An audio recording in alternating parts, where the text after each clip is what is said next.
Hello and welcome to all you Librans. Welcome for your monthly horoscope for July 2015. And there are three things that I want to talk about in this horoscope for you. First of all, it's the square between Jupiter and Saturn. Secondly, it's your ruler going retrograde and Jupiter in Leo and your ruler as well. And thirdly, it's about a lot of activity in your 10th house in Cancer. So let's get started with the clash, the square between Jupiter and Saturn. What does it mean, a square? A square means tension, and it means that two things need to be considered at the same time. And quite often people feel that as stress because if they do the one thing, they feel a lack of the other. And if they do the other thing, they can't do just one area. They can't express just one planet, in this case, or Jupiter or Saturn. They have to do it both at the same time. So we are all going to experience in a way that we need to grow, yes, but we need to do that step by step rather than exponentially. That's in a nutshell, Jupiter square Saturn. Now, Jupiter is our growth. It's our belief, it's how we grow, it's our potential to grow, it's our optimism, it's our what we believe in life, what is meaningful in life. And Saturn is our limits. We all have limits, we all have restrictions, we all have our discipline, we all have our morals. So when they clash, and in what kind of areas is that for you? Saturn is in your 2nd house and it's going, it was in your 3rd house and it's going now backwards for a tiny little bit into the last degrees of Scorpio, which is your 2nd house. So you could the interpretation of that is that it's actually in both houses. So the Saturn in the 2nd and in the 3rd is about your limitations when it comes to how you limit yourself with your thinking and your limitations, your reality about your financial situation, basically.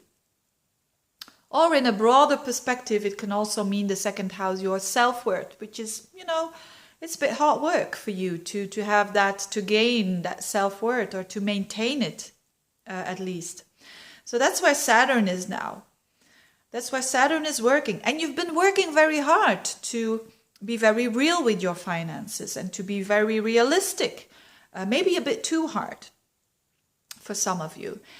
On the other hand, so that's going on there. But on the other hand, there's Jupiter and there's Venus. So an enormous potential for growth. Where? It's in the 9th house. No, do I say this right? Yes. No, in the 11th house. Sorry. It's in the 11th house. So where is there a huge amount of expansion going on? Well, when it comes to your aspirations, when it comes to your wishes for the future, when it comes to you setting up your goals, when it comes to friendships, when it comes to networking, to be social. So there's a tremendous amount of growth there going on or possible to grow. And when they clash, it means that you are either going a bit too much to the Saturn or you are either going a bit too much to the Jupiter.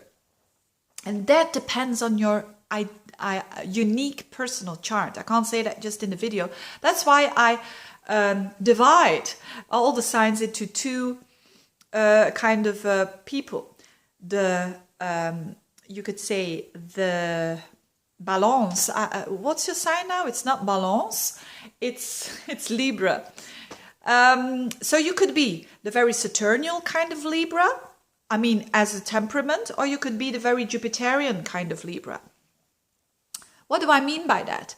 If you are a person who already knows her limits, who is very strict on herself or himself, who has an internal critic there going on and, your standards, your morals, who is a bit too strict on the possibilities, who sees things more in a dark way, realistic way, maybe tend to go to the pessimist way.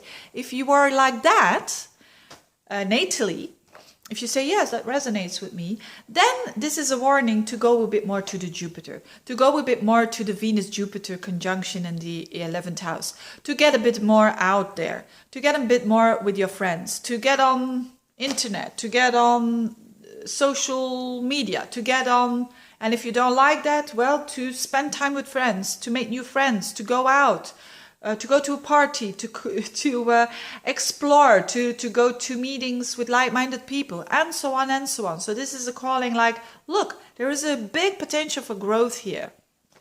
Even to fall in love with a friend of yours, with the Venus there in the 11th house, but I'll talk about that in a minute.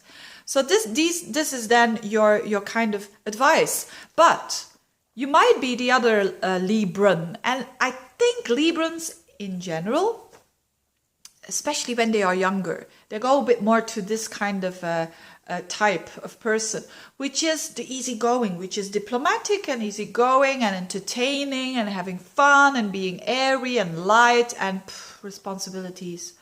I know, but you know what? I'm not going to look at it. If that resonates with you, if you say yes every now and then, and you have to be honest with yourself.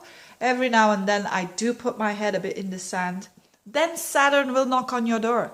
And Saturn will say, hey, but what about your resources? What about your money? What about if you want to do all these things? If you want to, if you want to spend a lot of time with your friends, if you want to spend a lot of time with daydreaming and thinking about your aspirations for the future, who's gonna bring money here on the table?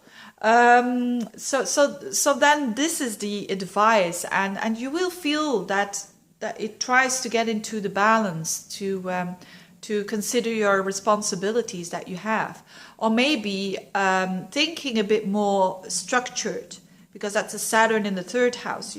The thought processes to be a bit more structured. So it's either one way or the other. And some of you will even have shifts towards the Saturn and towards the Jupiter. But that also means that you're trying to balance these two. So yes, there is a big potential in that 11th house. Unbelievably big potential for all of us in an area. For you, it's maybe, a friend that becomes a bit more than a friend. Maybe someone from abroad, because it's also together with Jupiter. Or maybe a friend that comes back to you that you haven't seen for a long time, and that needs to be, that there are some hard feelings there and a bit of broken heart, and, and I don't mean love relationship, it's just friends, and that you need to see them back and reconcile. Could be the case as well, because Venus goes retrograde. So unfinished business, and you try to solve it. And you try to see the value of it, and you finish it up. Or it is indeed a relationship that you are really considering. And again, that's very good, but do it step by step. Don't throw yourself out there. That's the message here. For others, it can have to do with just becoming a bit more social. That is very good, but again, don't overdo it. Don't overdo it, because Venus is also on a very well-known fixed star, dancing around that fixed star, which is called Regulus. And Regulus is all about ambition. So you're going to get very ambitious, or you're going to get pulled by friends that stimulate your ambition to become better, a better version of who you already are. And you get stimulated, and maybe that's the reason why Saturn is saying, hey, don't go over the top there. So it's very interesting, because Venus is your ruler, and so you are Venus. You are experiencing all these energies. You are experiencing the Regulus, the ambition. You are experiencing the expansion, the growth, but you are also experiencing the Saturn, the limitations. So you can feel a bit stressful around July. But again, see it as something that is good for you, that tries to get you on the right track and into balance. Last but not least, there is a lot of energy in Cancer, and that is your 10th house, and a lot of male energy there. So a lot of Mars is in there, the Sun is in there, Mercury, the planet of thinking, communicating, is there. What does it mean? It means that it's now the time to be active. When it considers 10th house issues, which is mostly work, could be work or connection with your mom or with a parent, or getting active in some kind of politics, or with government. But because it's all male energy, it's all very individualistic, which is good, which is it's trying to get things back on track there. Maybe you were out of a job and now it's a good time to get into a job, or you need to do the effort yourself. And you will have the energy.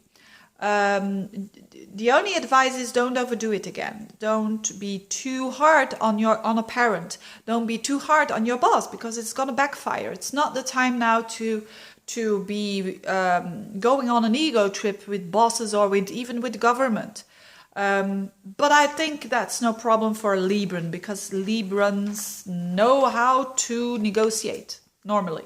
They are very diplomatic. So use it in a good way. If you're afraid of maybe there's something new about your job, or you want to get some promotion, work hard, because you've got the energy to do so now.